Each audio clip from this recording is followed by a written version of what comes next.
भगवान कब मिलेंगे? जब तुम उनसे बिना मिले नहीं रह पाओगे। ऐसी स्थिति हो जाएगी, ऐसी व्याकुलता हो जाएगी, ऐसी तड़प हो जाएगी, तो भगवान स्वयं आ जाएंगे। यानी भगवान से मिलने के लिए परम व्याकुलता, यही श्री महाराज जी ने भक्ति का, साधना का आधार बताया है।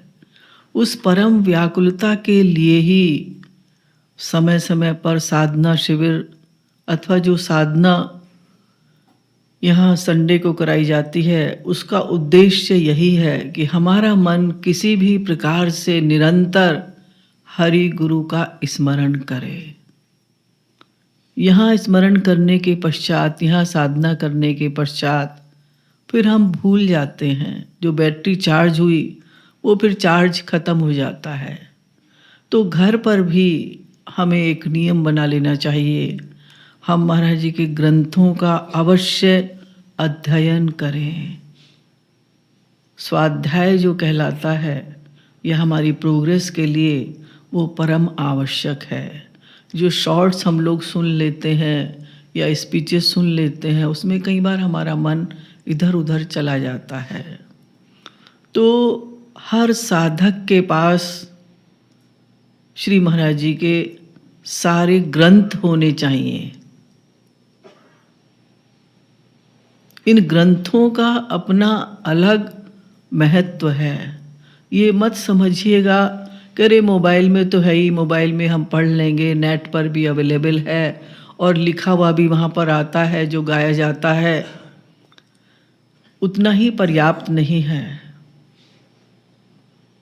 हर किसी साधक को 10 मिनट, 15 मिनट, 20 मिनट का नियम अवश्य बना लेना चाहिए कि कोई भी ग्रंथ महाराज जी का उठा ले। वो कितने सारे अमूल्य ग्रंथ हैं महाराज जी के।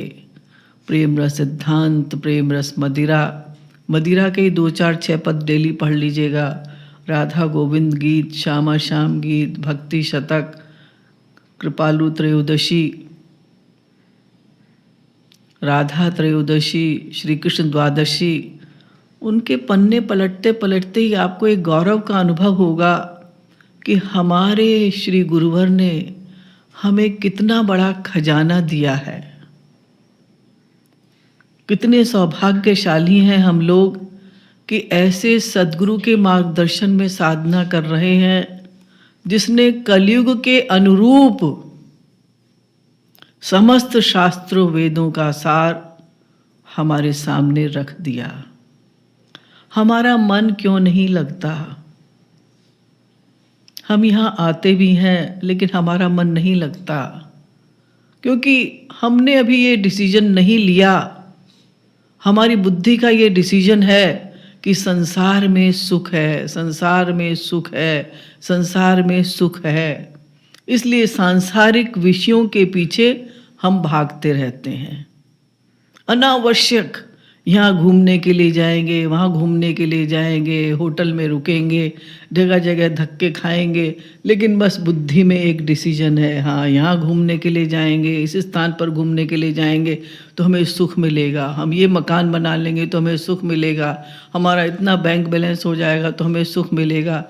सारे संसार का खजाना भी मिल जाएगा तो भी सुख नहीं मिलेगा, शांति नहीं मिलेगी, आनंद नहीं मिलेगा। तो सर्वप्रथम हमें बार बार चिंतन को प्रगाढ़ करना है, चाहे महाराज जी की दिव्य वाणी को सुनकर अथवा संकीर्तन के माध्यम से। और हमारा सिद्धांत या जो हम चाहते हैं, जो गोलोक धाम से कनेक्टेड लोग हैं, जो यहाँ साधना करने के लिए आते हैं अथवा ऑनलाइन पर जुड़े रहते हैं, हम तो उनको यही सलाह देना चाहेंगे कि केवल गुरु भक्ति, केवल गुरु भक्ति, गुरु भक्ति, गुरु प्रेम, गुरु निष्ठा, उनकी लीलाओं का चिंतन, उनके दिव्य वचनों को अपने जीवन में प्रयोगात्मक रूप में पालन करना। थियोरेटिकली तो हम सब जानते हैं, किंतु प्रैक्टिकली हम लोग नहीं करते, प्रैक्टिकली हम लोग फेल हो जाते हैं। अगर कोई भी साधक बाई द वे पहली बार आपसे मिला है या पहली बार वो सत्संग में आया है, उसको आप इस प्रकार से लेक्चर देंगे जैसे आप वेदों में निष्णात हो गए पूरी तरह से। तो ये उपदेश देने की बीमारी भी बंद करना है हमें। उसको सलाह दीजिए, ठीक है आपका लाभ हुआ, आप उसको सलाह दीजिए कि भाई महाराज जी के जो ग्रंथ हैं वो पढ़िएगा, महाराज जी का प्रवचन सुनिएगा। क्योंकि वो भी एक अहंकार हो जाता है, बहुत सारी बाधाएं हैं हमारी साधना में। कम से कम हमें बोलना है, कम से कम लोगों से संपर्क करना है, इंटरेक्शन हमारा कम से कम लोगों के साथ हो। एक फेसबुक में भी हम लोग अपने आप को हाईलाइट करते रहते हैं, फॉरवर्ड करने की बीमारी भी है व्हाट्सएप पर। अपने आप कुछ करें या ना करें, लेकिन पर उपदेश कुशल बहु तेरे। फेसबुक के माध्यम से, ट्विटर के माध्यम से, इंस्टाग्राम के माध्यम से रील्स बनाते रहेंगे, भेजते रहेंगे, फॉरवर्ड करते रहेंगे और अपनी हालत फटीचर है। तो ये भी बहुत बड़ी बाधा है। और दूसरा, अनेक प्रकार के अभिमान होते हैं हमें। सेवा का भी अभिमान हो जाता है, साधना का भी अभिमान हो जाता है। हमने बहुत साधना की, हम तो 6-6 घंटे साधना करते हैं, हम लाइव सेशन सुनते रहते हैं, या हम हर संडे को जाते हैं। ये भी एक सूक्ष्म अहंकार है। ये उनकी कृपा है कि आप साधना में आ रहे हैं। ये उनकी कृपा है कि आप कोई भी साधना शिविर अटेंड करते हैं। ये उनकी कृपा है कि आपको ये लाभ प्राप्त हो जाता है। तो ये उनकी कृपा ही मानना है हर परिस्थिति में। तो ये भी बहुत बड़ी एक बाधा है। और फिर डिजिटल कुसंग तो है ही, जो सबसे बड़ी बाधा है कि हम ऐसे पलटते रहेंगे और अरे हमारे ऊपर कोई प्रभाव नहीं पड़ता। हम तो केवल देख रहे थे कि कोई क्या बोलता है क्या नहीं बोलता। तुम्हें किसने कहा ये सुनने के लिए? केवल महाराज जी की वाणी को सुनिएगा, उसका चिंतन कीजिएगा, श्रवण मनन निधिध्यासन, सुनने के साथ साथ उसका मनन भी करना है और फिर उसका प्रैक्टिकल पालन करना है।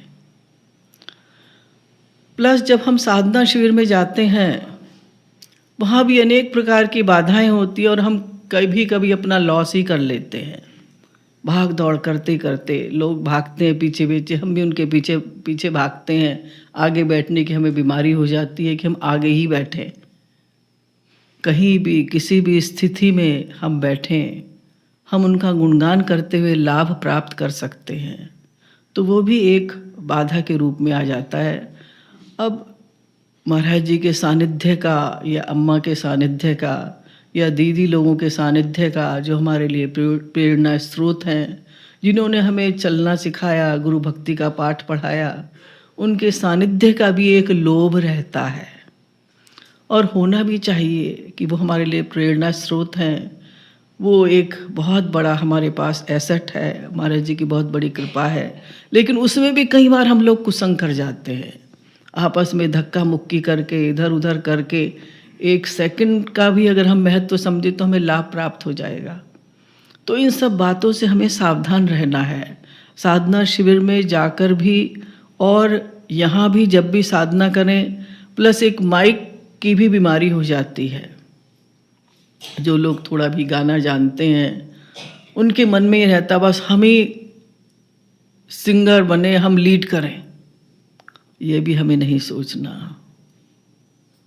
फिर उससे कुसंग भी हो जाता है, कितनी बार नेगेटिव हमारी थिंकिंग हो जाती है।